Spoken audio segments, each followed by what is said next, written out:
There is a kind of evil that doesn't look like evil. It doesn't wear a hood. It doesn't live in a dark basement. It doesn't have hollow eyes. Sometimes, evil wears a summer dress, brings carrot cake to the neighbor, and sings in the church choir every Sunday morning. Sometimes, evil has a beautiful smile, well-behaved children, and a loving husband. And sometimes, evil picks up an axe and delivers 41 blows to a woman she once called her best friend. Today, I'm going to tell you the story of Candy Montgomery, the most dangerous housewife in Texas. And the most disturbing part of this story isn't the crime, it's what happened after. And before we go any further, if you want to see how this story unfolds, because trust me, it only gets more disturbing from here, make sure to like this video and subscribe to the channel.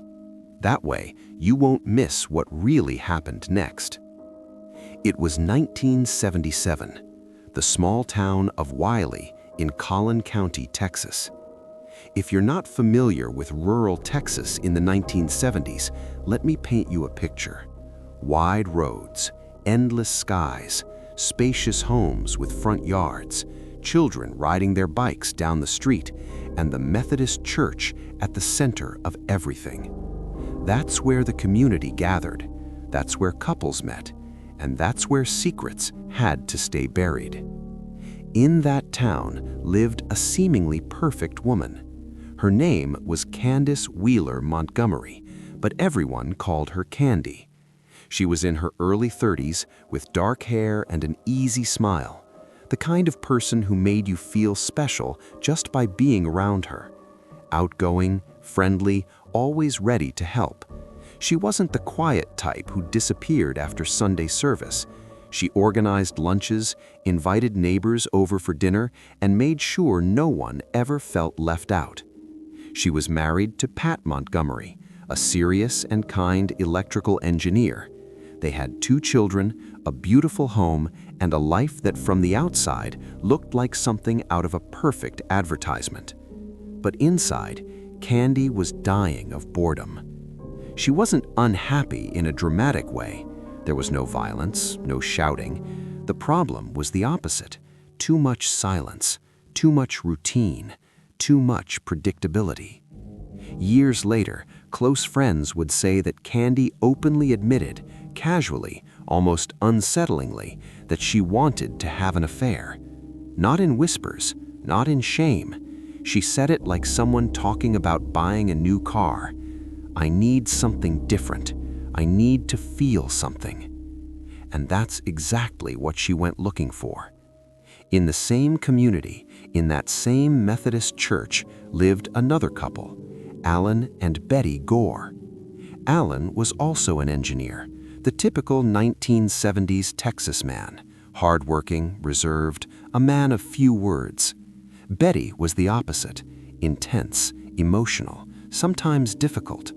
While Candy floated easily through social gatherings, Betty carried a seriousness that some mistook for coldness. The 2 couples became friends. Same church, same parties, playing volleyball together in the church leagues. Their children played together. It was during one of those volleyball afternoons in 1978 that Candy looked at Alan Gore differently, and she made a decision. She approached him with the directness that defined her. No hesitation, no subtlety. She told him she was interested in a relationship. No commitment, no emotions, just something to break the monotony. Alan was caught off guard. He was a married man with children. Betty was going through emotional struggles at the time. She had recently given birth and was dealing with severe postpartum depression. It wasn't the right moment. But Alan considered it. And after weeks of quiet conversations, calculated glances during church gatherings, and attention only the 2 of them understood, Alan Gore said yes. The affair began in 1978, and it lasted nearly 2 years. They were careful, meeting in discreet motels at times when the kids were in school and their spouses were at work. They even set rules: no emotional attachment, no drama, no falling in love. A cold, calculated agreement. And for a while, it worked. But what Candy didn't expect was that while she remained emotionally detached, Alan was beginning to feel something that was never part of the deal. By 1980, everything started to crack. Betty sensed something was wrong. She confronted Alan. Divorce became a possibility. The couple attended a religious retreat called Marriage Encounter, a program meant to restore marriages. And there, Alan made a decision. He ended the affair. In the weeks that followed, both families maintained a facade of normalcy. The children still played together, the women still saw each other at church, but beneath polite smiles, wounds were still open. Then came June 13th, 1980, a Friday the 13th. Friday the 13th, Alan Gore was out of town on a business trip in St. Paul, Minnesota. Betty was home with their 2 daughters, Elisa, the older one, and Bethany, a 9-month-old baby. That morning, Candy Montgomery went to the Gore house. According to her, the reason was simple: to pick up a swimsuit that Betty's daughter had lent to Candy's daughter. She knocked on the door. Betty answered. They went inside, and the door closed. What happened inside that house is still told from only one perspective: Candy Montgomery's, because Betty Gore never got to tell hers. According to Candy, the conversation started normally. Betty retrieved the swimsuit, and then everything changed. Betty confronted her about the affair. She knew everything: the timing, the places, the details, and she was furious. Candy claimed that Betty walked to the laundry room and returned holding an axe kept there for cutting wood.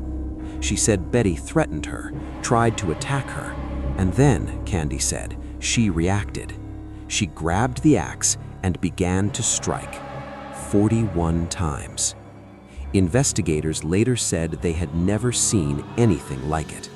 The laundry room was covered in blood, the walls, the floor, the ceiling.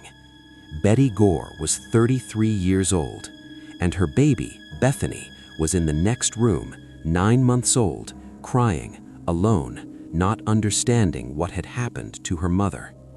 That afternoon, Alan Gore tried calling home multiple times. No answer. Worried, he asked a neighbor to check on them. The neighbor knocked. No response. Rang the doorbell. Nothing. Then, with a racing heart, he forced his way inside and found Betty. Police were called immediately. The crime scene was processed, photographed, sealed. The baby was found alive, hungry, frightened, but physically unharmed. But the brutality of the crime stood out. 41 axe blows. This wasn't a typical crime of passion. It suggested something far deeper: rage, intention, or a terrifying psychological break. During questioning, Alan eventually mentioned Candy Montgomery and told police about the affair. The next day, investigators knocked on Candy's door. She was calm, unsettlingly calm. She admitted she had gone to Betty's house, said they talked, she took the swimsuit and left. Betty was fine when she left, she said. But something felt off. Candy had scratches on her body, marks that hadn't been there before. And when forensic analysis was completed, the fingerprints on the axe handle belonged to Candy Montgomery. She was arrested and charged with murder. The town of Wiley was shaken. This woman? This mother? This neighbor? A killer? Many refused to believe her. Some supported her immediately, even with the evidence. The trial began in October 1980, and from the start it was clear this would not be a normal case. Candy's defense attorney, Don Crowder, took a bold approach. He didn't deny she killed Betty. He argued self-defense and psychological dissociation. According to the defense, Candy had experienced a trauma trigger during the attack, something rooted in her childhood. After undergoing hypnosis sessions, Candy claimed she entered a dissociative state during the attack. A word Betty allegedly said triggered a buried memory, being silenced as a child. And in that moment, decades of suppressed rage exploded. It wasn't Candy striking Betty. It was a wounded, desperate version of her younger self. Absurd? Maybe. Convincing? Apparently, yes. The jury watched her closely. She cried, she trembled, she seemed genuinely afraid. Then the prosecutor made a mistake. He pushed too hard, trying to provoke anger, to expose her. But Candy didn't break. She remained calm, controlled, and the jury noticed. On October 30th, 1980, after just 4 hours of deliberation, the verdict came in: not guilty. 4 hours for 41 axe blows, with fingerprints, with presence at the scene, with undeniable physical evidence. 4 hours. The news spread across Texas like wildfire. National media picked it up. People gathered outside the courthouse, and some even applauded. Applauded the acquittal of a woman who admitted to striking another human being 41 times with an axe. Betty Gore had no one to applaud for her. After the trial, Candy left Texas. She divorced Pat, moved to Georgia, and rebuilt her life. At one point, she even worked as a therapist, something many people found disturbing. She disappeared from public life. No major interviews, no books, just gone. Alan Gore stayed in Wiley for a time, raised his daughters, later moved, remarried, and tried to rebuild. In rare interviews, he carried visible guilt, but legally, he was just another victim. Betty's daughters grew up without their mother. Elisa, the older one, spoke occasionally about the pain and the injustice.